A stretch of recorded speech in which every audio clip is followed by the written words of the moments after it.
के official channel में एक नई वीडियो में आपका स्वागत है। ठीक है, जो सीरीज हमारी फिटर फर्स्ट ईयर निमी क्वेश्चन की चल रही थी, मॉड्यूल 2 पार्ट 4। ठीक है, तो चलते हैं पार्ट 4 में। आपको जो क्वेश्चन है वो करना है। तो पहला क्वेश्चन है हमारा, कौन सी मार्किंग मीडिया को रफ फोर्जिंग और कास्टिंग पर लगाया जाता है। तो जो मार्किंग मीडिया जो होते हैं हमारे, ठीक है, तो हमने जो पिछली वीडियो है उनमें बता दिए थे मार्किंग मीडिया। तो मार्किंग को पक्का जो हम मार्किंग करते हैं वो स्पष्ट रूप से दिखाई दे, जो भी हम लाइन वगैरह जो भी हम मार्किंग करते हैं वो सब हमें स्पष्ट दिखाई दे। तो उसके लिए हम मार्किंग मीडिया यूज करते हैं। एक लेयर होती है जिसपे हम मार्किंग करते हैं, तो वो हमें स्पष्ट रूप से मार्किंग को पक्का करने के लिए, ठीक है ना। तो रफ फोर्जिंग और कास्टिंग के लिए, रफ फोर्जिंग मतलब लोहार जो होता है, तो लोहार द्वारा जो हमारा जॉब बनाया जाता है तो उस पर मार्किंग करने के लिए, और कास्टिंग जो ढलाई शाला में जो ढल के आएंगे हमारे जॉब, तो उन पर मार्किंग करने के लिए जो भी पीस आएगा तो उस पर मार्किंग के लिए हमें व्हाइट वॉश जो खड़िया होती है, ठीक है, व्हाइट वॉश उसका हम यूज करते हैं। ठीक है, तो ये ध्यान रखना है कि मशीनिंग वाले पे नहीं करना है। ठीक है, जो मशीनिंग द्वारा बन के आएंगे उन पर नहीं करना है, सिर्फ फोर्जिंग और कास्टिंग। ठीक है, ढलाई और लोहार द्वारा के अंदर लोहार की जो शॉप होती है हमारी, उसमें फोर्जिंग द्वारा जो बनाए जाते हैं जब, उन पर किसके लिए व्हाइट वॉश का यूज करेंगे मार्किंग के लिए। ये याद रखना है तुम्हें, फोर्जिंग के लिए और कास्टिंग के लिए व्हाइट वॉश का यूज करते हैं मार्किंग मीडिया। ठीक है, तो मार्किंग मीडिया कौन सा होगा, व्हाइट वॉश। ये याद रखना, भूलना नहीं है, पेपर में ऐसे ही पूछेगा।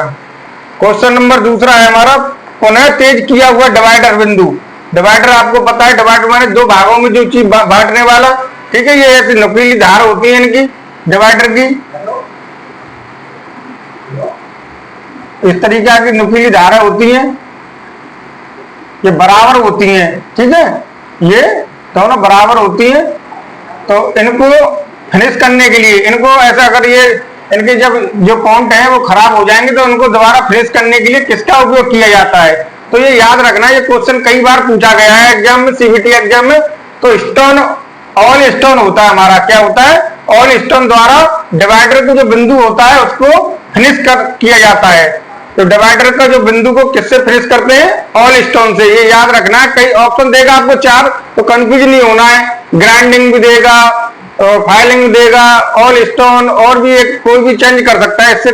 ठीक है, तो आपको सही उत्तर आपको पता होना चाहिए कि जो डिवाइडर होता है इसके बिंदु को फिनिश करने के लिए ऑल स्टोन का यूज करते हैं। किसका, ऑल स्टोन का। ठीक है, याद रखना। चलते हैं अगले क्वेश्चन पर। तो हमारा नेक्स्ट क्वेश्चन है, बेवल प्रोटेक्टर का उपयोग क्या है। तो बेवल प्रोटेक्टर आपको पता है चांदा होता है, उस पर कोड लिखे होते हैं।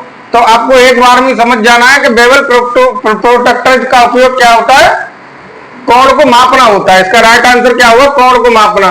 आपको डायरेक्ट प्रोटेक्टर पर फोकस करना है। ठीक है, तो जो प्रोटेक्टर होता है वो कोण के लिए होता है, तो बेवल प्रोटेक्टर भी क्या होगा, कोण को मापेगा, कोण का मापन करने के लिए। ठीक है, चलते हैं अगले क्वेश्चन पे, खोखली बेलनाकार जॉब। ठीक है, खोखली का मतलब पाइप वगैरह, खोखले जॉब होते हैं। ठीक है, तो खोखले बेलनाकार जॉब को पकड़ने के लिए किस वाइस का इस्तेमाल किया जाता है। वाइस का मतलब युक्ति होती है, जो बेंच वाइस वगैरह, हैंड वाइस, बहुत सारी वाइस होती हैं। सभी वाइस का अलग अलग काम है, कहाँ कौन सी वाइस यूज होनी है ये सब हम क्वेश्चनों में करा देंगे आपको। ठीक है, तो खोखली बेलनाकार जॉब को पकड़ने के लिए किस वाइस का, तो खोखली का मतलब पाइप टाइप के जो भी जॉब होंगे हमारे, खोखले होंगे, उनको हम किससे पकड़ेंगे। नाम से पता पड़ रहा है कि पाइप खोखली होती है, तो खोखला, तो पाइप वाइस आपको याद रखना, कौन सी वाइस, पाइप वाइस से हम खोखले बेलनाकार जॉब को पकड़ेंगे। तो क्वेश्चन में कई ऑप्शन देगा आपको, तो आपको भ्रमित नहीं होना है, कंफ्यूज नहीं होना है। खोखली बेलनाकार, तो पाइप से संबंधित करो इसे, तो पाइप वाइस का यूज करेंगे खोखले जॉब को पकड़ने के लिए। और अगला क्वेश्चन है हमारा, कंड्यूट और अन्य पतली ट्यूब। ठीक है, कंड्यूट और अन्य पतली ट्यूब को काटने के लिए हेक्सा ब्लेड के किस पिच का उपयोग किया जाता है या क्या है। तो अब कंड्यूट पतली पाइप जो होती है, बहुत ही पतली पाइप होती है। आपको सोचना है जो हेक्सा ब्लेड के जो दांते होंगे ज्यादा बड़े होंगे तो पाइप को फाड़ देंगे, वो काटेंगे नहीं, फाड़ देंगे। तो आपको एक अपने सोचना है कि जब पाइप छोटी है तो छोटी पिच का यूज होगा, ठीक है। तो कंडक्टिव जब अन्य पतली कंडक्टिव फाइल आ जाए आपके ट्यूब वगैरह काटने की बात की जाए, कंडक्ट और अन्य पतली ट्यूब की बात की जाए, तो आपको ये जो 0.8 mm की इनकी पिच होनी चाहिए। दांतों की जो बीच की दूरी होगी बहुत कम रखी जाएगी, बहुत कम। पतली जितने होती जाएंगी ट्यूब, तो दांते की जो पिच है उसकी उनकी वो कम होती चली जाती है, ठीक है। जितना भी बड़ा हमारा जॉब होगा उसे काटने के लिए ज्यादा हार्ड होगा, तो क्या करेंगे, दांतों को उसी हिसाब से रखा जाता है। तो उसके कंडक्टिव जो पतली पाइप हैं उनके लिए हेक्सा ब्लेड की पिच क्या होगी, 0.8 mm। ये याद रखना है तुम्हें, डायरेक्ट क्वेश्चन पूछेगा ये, ठीक है। कंडक्ट और अन्य पतली ट्यूब को काटने के लिए हेक्सा ब्लेड के किस पिच का उपयोग क्या है, तो जो पिच का जो उपयोग है वो कितना उपयोग करते हैं, 0.8 mm, ठीक है। चलते हैं अगले क्वेश्चन पे। फाइल वाली सरफेस पर खरोंच चिप्स के उत्पादन का कारण क्या है, ठीक है। तो जो हम फाइल वाली सरफेस जब फाइलिंग करते हैं तो फाइलिंग करेंगे तो सरफेस पर खरोंच बन जाएंगी, ठीक है। हम कोई जॉब बना रहे हैं तो जब हमारी फाइलिंग करते हैं तो उसमें पिन जो फाइल के जो कड़ चिप्स फंस जाती हैं, जो बारीक कड़ होते हैं, ठीक है। धातु हम काटते हैं तो चिप्स के रूप में क्या करते हैं, फाइल में फंस जाते हैं। तो फाइल में फंस जाते हैं तो हमने पहले भी बता चुके हैं, जब धातु के जो कण फाइल में फंस जाते हैं उन्हें पिनिंग कहते हैं, फंसने को क्या कहते हैं, पिनिंग। तो जब पिनिंग के द्वारा क्या होगा, खरोंच उत्पन्न होंगी, सरफेस पर क्या होंगी, खरोंच उत्पन्न होंगी, चिप्स, और फिर चिप्स के उत्पादन का कारण बनेंगे। तो पिनिंग के द्वारा क्या होगा, ये तो खरोंच और चिप्स का उत्पादन होगा सरफेस पर, ठीक है। फाइल वाली सरफेस जब हम फाइल चलाएंगे, जब उसमें पिनिंग हो जाएगी, फाइल जब उसके दांतों में मतलब क्या होगा, धातु के कण फंस जाएंगे तो वो फाइल हमारी मटेरियल को काटेगी नहीं, फिसलेगी तो खरोंच उत्पन्न होंगी, ठीक है। तो इसका क्या उत्तर होगा, पिनिंग।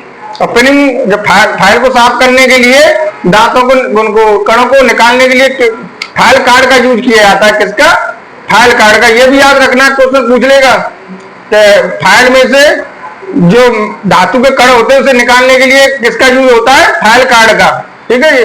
कई क्वेश्चन बन जाते हैं, इसे याद कर लेना। तो फाइल वाली सरफेस पर खरोंच चिप्स के उत्पादन का कारण क्या होगा, पिनिंग।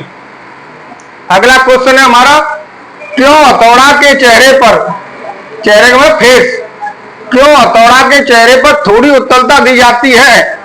यह क्वेश्चन कई बार पूछा गया है। तो हथौड़ा का फेस का आपको पता होगा, ये पिन होता है और नीचे वाला क्या होता है, ये फेस होता है, ठीक है। नीचे वाला क्या होता है, ये फेस होता है। तो इस वाले बात की कर रहा है कि ये उत्तलता थोड़ी बीच में से उठा हुआ भाग होता है इसका, ठीक है। ये उठा हुआ इस तरीका से उत्तलता रखी जाती है, किनारों पर थोड़ा कम रखा जाता है, उत्तलता रखी जाती है। क्यों रखी जाती है, तो जो किनारे से जो है ना, जो खुदाई, कोनों की खुदाई को रोकने के लिए, अगर पूरा होगा तो जॉब को खराब कर देगा। तो किनारों की खुदाई से बचने के लिए हमें उत्तलता फेस पर रखी जाती है, हथौड़े के पे। ये क्वेश्चन बहुत इंपॉर्टेंट है, कई बार पूछा गया है, हर साल आता है सीबीटी एग्जाम में, ठीक है। तो क्यों हथौड़े के चेहरे पर उत्तलता दी जाती है, किनारों की खुदाई से बचने के लिए। जो फेस है ना, जो उत्तलता इस तरीका से उत्तलता दी जाती है, उभरा हुआ रहता है नीचे से थोड़ा, बगलों से बैठा हुआ। तो इसका एक ही कारण है कि किनारों की खुदाई ना हो सके, किनारे खराब ना हो जॉब के, तो किनारों की खुदाई से बचने के लिए, ठीक है। अगला क्वेश्चन है हमारा, चिपिंग करते समय छेनी के अक्ष और जॉब की सतह के बीच के कोण को क्या नाम दिया गया है, ठीक है। तो थोड़ा समझ लेते हैं इसको, नोट करते जाना, ठीक है।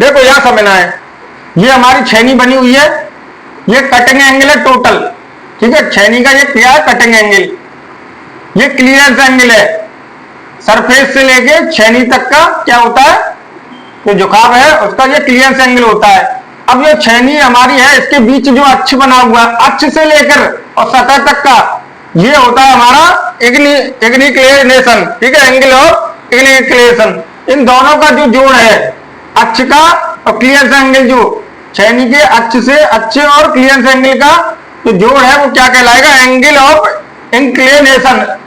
कौन सा एंगल होगा, एंगल ऑफ इंक्लिनेशन, ये याद रखना है। इसमें जो हमारा कटिंग एंगल है ना, पॉइंट एंगल जो हमारी छेनी टच कर रही है उसको नहीं ऐड करना है, इसका आधा भाग, ठीक है, अक्ष वाला जो है बीच में से अक्ष गई है तो इसका और यहां तक सरफेस तक का जो बीच जो इसमें क्लियरेंस एंगल ऐड हो जाएगा, तो ये दोनों एंगल मिलकर क्या बोला जाएगा, इनको एंगल ऑफ इंक्लिनेशन। तो ये याद रखना है। और ये भी याद रखना है, ये रैक एंगल होता है, जो लंब से झुकाव होता है छेनी का, उसे रैक एंगल बोलते हैं, झुकाव एंगल बोलते हैं। और ये जो छेनी का ये बताया था हमने, कटिंग एंगल बोलेंगे इसे, पॉइंट एंगल, ठीक है, जो छेनी कितना टच हो रही है जॉब से, ठीक है। 4 एंगल हो गए इसमें, ये क्लियरेंस एंगल, ये कटिंग एंगल और ये रैक एंगल और ये एंगल ऑफ इंक्लिनेशन। तो ये याद रखना कहां से कहां तक को क्या बोलेंगे, ठीक है। तो इस वीडियो में इतना ही है, अगली वीडियो में आगे बताएंगे, ठीक है।